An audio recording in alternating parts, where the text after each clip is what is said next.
خوبی. اسلام رشتہ داری جوڑنے کو جتنی ویلیو دیتا ہے, میں کیوں بار بار 4 شادیاں, بچے پیدا, چیخ کیوں رہا ہوں؟ میں پاگل تھوڑی ہوں. آپ کو کیا میں پاگل نظر آتا ہوں؟ میرا دماغ خراب ہے. آپ کے بچے پیدا ہونے سے مجھے کیا فائدہ ہوگا؟ وہ جب تک بڑے ہوں گے ہم تو مر چکے ہوں گے. آپ کہہ سکتے ہیں نا فائدہ یہ ہوگا کہ بڑے ہو کر میرا شکریہ ادا کریں گے. مفتی صاحب آپ کا بہت شکریہ, آپ کے بیانات سن کے ہمارے ماں باپ نے نسل روکی نہیں, اور اتفاق سے ہم بھی اسی سلسلے میں پیدا ہو گئے. وہ تو جب تک بڑے ہوں گے ان میں سمجھ آئے گی ہم شاید مر چکے ہوں, اور شکریہ ادا کر کے بھی مجھے کیا ملے گا. تو اسی وجہ سے میں چیختا ہوں کہ اسلام خاندانی نظام چاہتا ہے. اسلام انڈیویجولی لائف کا قائل بولو نہیں ہے. اکیلا نہیں ہے انسان, ماں ہے, باپ ہے, دادا ہیں, دادی ہیں, نانا ہے, نانی ہے, بیوی ہے. 4 نہیں کرو, 1 ہی کر لو ٹائم پہ, لیکن نسل مت روکو. پھر بیٹے ہوں, بیٹیاں ہوں, پوتے ہوں, نواسے ہوں, بہویں ہوں, داماد ہوں. یہ ہے انسان کی نیچرل لائف, اور اسی میں انسان کا سکون ہے. اور اس میں توکل کس پہ کرنا ہے؟ اللہ پہ. خرچے پورے کرے گا اللہ. سمجھتے ہو کہ نہیں سمجھتے؟ لوگ کہتے ہیں گراؤنڈ ریئلٹی کو بھی تو دیکھو, زمینی حقیقت کو بھی تو دیکھو. مہنگائی دیکھو اور بچے پیدا کرتے چلے جائیں. گراؤنڈ ریئلٹی دیکھو, لیکن اس آنکھ سے دیکھو جو چشمہ اللہ نے آپ کو لگا کے دیا ہے. سیکولر اور لبرل لوگوں کی آنکھ سے دیکھو گے تو گمراہ ہو جاؤ گے. عقل کا استعمال جب وحی کی نگرانی میں ہوتا ہے تو عقل صحیح سوچتی ہے, اور وحی کی تعلیمات کے بغیر ہوتا ہے تو عقل گمراہی کی طرف لے کے جاتی ہے. انہی عقل پرستوں نے تو ہومو سیکشولیٹی کو لیگل کر دیا نا. تو یہ وہ عقل ہے جو خدا کی تعلیمات سے بغاوت کر کے استعمال ہو رہی ہے. تو گراؤنڈ ریئلٹی ایک طرف یہ کہتی ہے نا مہنگائی, غربت. گراؤنڈ ریئلٹی یہ کہتی ہے کہ بچے جب پیدا ہوتے ہیں تو ماں کی چھاتیوں میں فوراً دودھ آ جاتا ہے. اس کا مطلب جس نے پیدا کیا وہ غافل نہیں ہے, تو وہ دوسرے میں بھی دے گا. آپ کہہ سکتے ہو دودھ آ رہا ہے نا بھائی, اس وقت ضرورت دودھ کی ہے اس لیے دودھ آ رہا ہے. اللہ بتا رہا ہے کہ جس وقت جو چیز کی ضرورت ہوگی وہ میں دے دوں گا. دودھ پیدا کرنا تو سب سے مشکل کام تھا, باقی چیزیں تو انسان پیدا کر لیتا ہے, دودھ نہیں پیدا کرتا. آج تک کوئی کمپنی دودھ پیدا نہیں کر سکی ہے ماں کا دودھ, اور اس کا آلٹرنیٹ بھی پیدا نہیں کر سکی. اللہ کہتے ہیں جو چیز تم پیدا کر نہیں سکتے تمہارے یہاں بچہ پیدا ہونے پہ وہ پیدا کر دیتا ہوں. تو اسکول کی فیسیں تو آسان ہے. سمجھ میں آتی ہے بات کہ نہیں آتی ہے؟ یہ تو زیادہ آسان ہے. تو اس لیے نبی نے رشتہ داری جوڑنے, تو آپ نے حکم دیا حضرت ابو طلحہ کو کہ یہ باغ کس کو دے دو, کیونکہ ان کے چچا زاد بھائی غریب تھے. تو کس کو دے دو بھائی؟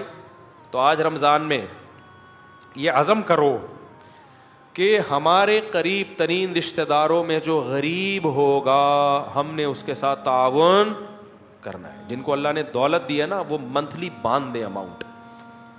بھائی کو بھائی سے یہ کہنا نہ پڑے کہ تو کروڑوں روپے کماتا ہے, میں گٹکے کی دکان بھی نہیں کھول سکا, کچھ تو میرا خیال کر. یہ کہنا نہ پڑے, وہ خود سوچے کہ بھائی اللہ نے رشتہ داروں کو لاوارث چھوڑنے سے منع کیا ہے. بیوہ بہن ہے, طلاق یافتہ بہن ہے, دل کھول کے خرچ کرو, بوجھ نہ سمجھو. آج بوجھ سمجھ رہے ہیں یار. ایک اور ٹینشن, سوتیلے بچے, کسی عورت سے شادی کر کے سوتیلا بچہ کیوں نہیں پالتے ہیں؟ ابے ٹینشن, پہلے ہی مہنگائی اتنی ہے, ابے ایک اور بچہ, یار پاگل ہے کیا؟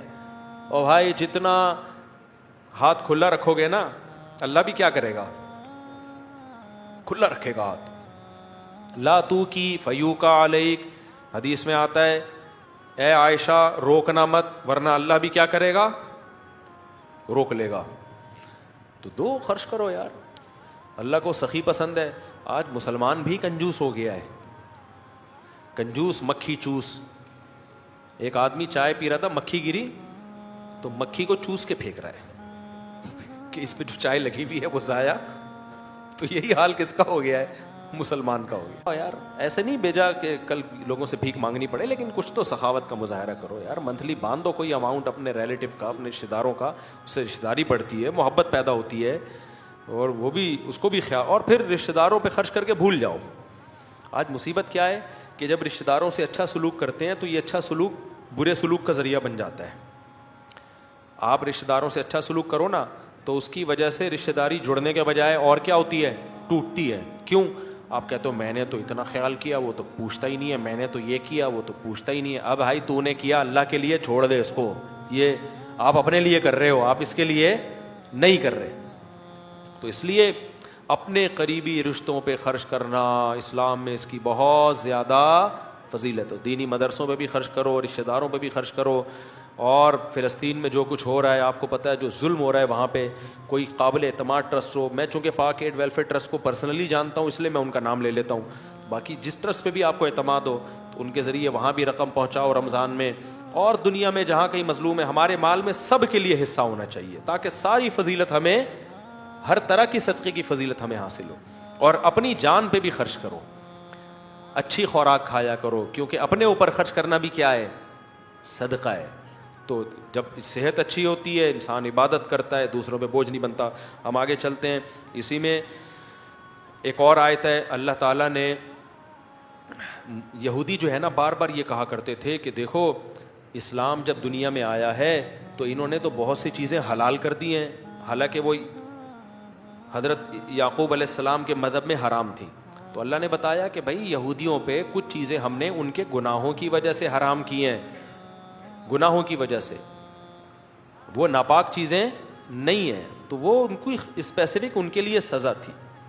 پھر بار بار یہ لوگ کہا کرتے تھے کہ بیت المقدس کی طرف رخ کر کے مسلمان نماز پڑھتے تھے, اب کدھر نماز پڑھنا شروع کر دی ہے, بیت اللہ کی طرف. اللہ نے فرمایا ان اول بیت وضع للناس, سب سے پہلے جو گھر بنایا گیا ہے نا لوگوں کے لیے تاکہ وہ عبادت کریں, وہ ببکہ تھا. وہ کہاں ہے, مکہ کو بکہ بھی کہتے ہیں عربی میں, وہ مکہ میں ہے.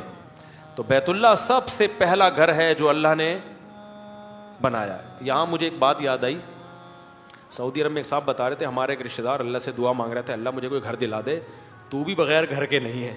صحیح ہے نا, تجھے بھی گھر کی ضرورت ہے, تو میں بغیر گھر کے کیسے رہوں. دیکھو کیسے کیسے لوگ واسطے دیتے ہیں نا اللہ, یہ تو اللہ ہو کے بھی تجھے زمین پہ اپنا گھر چاہیے. بات بالکل ٹھیک کی ہے. میں نے کہا لیکن اس میں ایک چیز ایڈ کر لو کہ اللہ ہمیشہ سے ہمیشہ رہے گا, اس لیے اللہ کو کرائے کے گھر کی ضرورت نہیں, اللہ کو اپنے گھر کی ضرورت ہے. اس لیے اللہ نے کرائے پہ گھر نہیں لیا. سچی مچی کا قیامت تک میں اور آپ مسافر خانہ ہے, تو اپنا گھر مل جائے تو ٹھیک ہے, نہیں ملے تو کرائے کا گھر. تو گھر واقعی ضرورت ہے, لیکن اپنا گھر ہونا یہ ضرورت نہیں ہے, کیونکہ مسافر خانہ ہے بھائی, ٹرین میں بیٹھے ہوئے ہیں, اگلے اسٹیشن سے اتر جائیں گے, جنازہ اٹھنے والا ہے, یہ زیادہ ٹائم نہیں ہے, 10 20 30 40 50 سال بس, یہ کچھ ٹائم نہیں گزرتا ان میں. اب کو 50 سال کو کم ہے, نہیں بہت کم ہے. جب آئیں گے نا 50, اب بولو گا ابھی یہ کیا ہو گیا یار, ابھی کل کی بات تھی اور ابھی 50 کے ہو گئے, ابھی 60 کے ہو گئے. تو ایسے ٹھک ٹھک ٹھک کر کے ٹائم گزر رہا ہے. تو اللہ نے بہت پیسہ دیا ہے, اپنا گھر بنا لو, نہیں دیا تو کرائے کے گھر پہ رہو, لیکن گھر ہونا بہرحال ضروری ہے. بے گھر آدمی کا بڑی زندگی. تو پھر جس کو کرائے کا بھی نہیں مل رہا, اپنا بھی نہیں مل رہا, وہ اللہ میاں کو یہ واسطہ دے سکتا ہے کہ اللہ گھر کے بغیر تو بھی نہیں. تو اللہ کیوں گھر کے بغیر نہیں ہے پتہ ہے آپ کو؟ اس لیے نہیں ہے کہ اللہ چاہتا ہے میرے بندے مجھ سے محبت کریں, جیسے میں بندوں سے محبت کرتا ہوں, بندے بھی مجھ سے محبت کریں اور مجھ سے ملاقات کے لیے آیا کریں, مجھ سے لپٹ کے رویا کریں.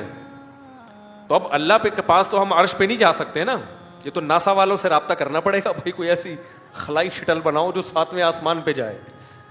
وہ کہیں گے چلے جاؤ گے, واپسی کی کوئی گارنٹی نہیں ہے.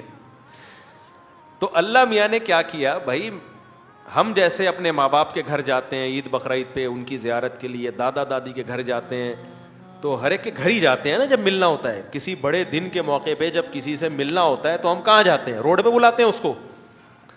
آپ آئے جی عید کے دن اپنی اماں سے ملنے جانا ہے, تو آپ نے کہا اماں وہ اعلیٰ دین پارک پہ آ جاؤ.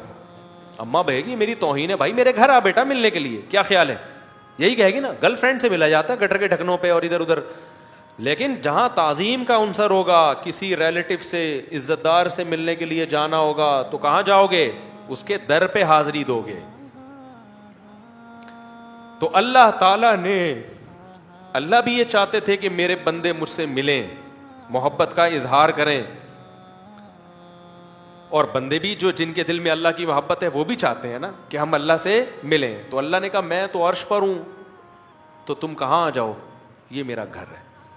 تو اللہ میاں نے کوئی لگژری گھر نہیں بنایا کہ اس میں اٹیچ باتھ روم ہوتا, اس میں کچن ہوتا, اس میں ایک واش روم ہوتا, اس میں لگژری سوئمنگ پول ہوتے, اس میں جناب کو بڑے پنکھے, ایئر کنڈیشن اور فانوس لٹکے ہوئے ہوتے. نا نا نا, اللہ نے کہا بھائی محبت کا اظہار کرنا ہے نا لپٹ کے, تو ایک 4 دیواری بنا دی. اب تو پھر بھی اس میں سونے وونے کے دروازے لگا دی. ابراہیم علیہ السلام نے تو کچے گارے کی مٹی سے بنایا تھا, اور جگہ بھی ایسی بیابان, کوئی گھاس پھوس بھی نہیں اگتی وہاں پہ, ایسی جگہ پہ اللہ میاں نے اپنا گھر بنا دیا. بیابان جگہ پہ پتہ ہے کیوں بنایا اللہ میاں نے؟ اگر اللہ میاں اس کو سوئٹزرلینڈ جیسی جگہ پہ بنا دیتے نا, تو پھر تو سوئٹزرلینڈ کے چکر میں جا رہے ہوتے سارے, لیبل لگاتے اللہ کے گھر کی زیارت جا رہے ہیں, اصل میں تو پہاڑیاں دیکھنی تھی ہری بھری. اللہ میاں نے کہا ایسی جگہ پہ بناؤں گا کہ جو مجھ سے محبت کرے گا وہ محبت ہی کھینچ کے لائے گی, اس کے علاوہ اس کو وہاں انٹرٹینمنٹ کی کوئی چیز نہیں ملے گی, کوئی آبشارے چشمے نہیں ہے وہاں پہ, ایک زمزم ہے بس, وہ بھی دودھ کی نہر نہیں ہے, کوئی شہد کی, پانی پانی ہے وہ بھی. تو اب لوگ وہاں جاتے ہیں, اللہ کہتے ہیں ان اول بیت وضع للناس للذی ببکۃ, وہ گھر ہے جو مکہ میں ہے, سب سے پہلا گھر. وہ کسی عارضے کی وجہ سے بیت المقدس بنا دیا تھا اللہ نے, کیونکہ ابراہیم علیہ السلام, موسیٰ علیہ السلام, ابراہیم علیہ السلام کی اولاد میں جتنے پیغمبر نبی کے علاوہ آئے, اسماعیل علیہ السلام کے علاوہ, وہ سارے بیت المقدس میں آئے ہیں. تو اس لیے اس وجہ سے اللہ نے کیا کر دیا کہ چلو جی وقتی طور پر بیت المقدس ہے, وہیں حج, وہیں جو ہے نا رخ کر کے نماز پڑھو گے. لیکن اصل کیا ہے تھا؟ اللہ کہتے ہیں اصل تو یہ تھا, بیت اللہ تھا. تو اس لیے اب اللہ سے جن کو محبت ہے وہ جاتے ہیں وہاں. ایک عجیب منظر ہوتا ہے لوگوں کا, تو کیسے یہ جو ملتزم ہے یہاں لپٹتے ہیں, کیسی روح کو تسکین ملتی ہے کہ نہیں ملتی. تو یہ اللہ کا ہم پر بہت بڑا احسان ہے کہ اللہ نے کہا میرا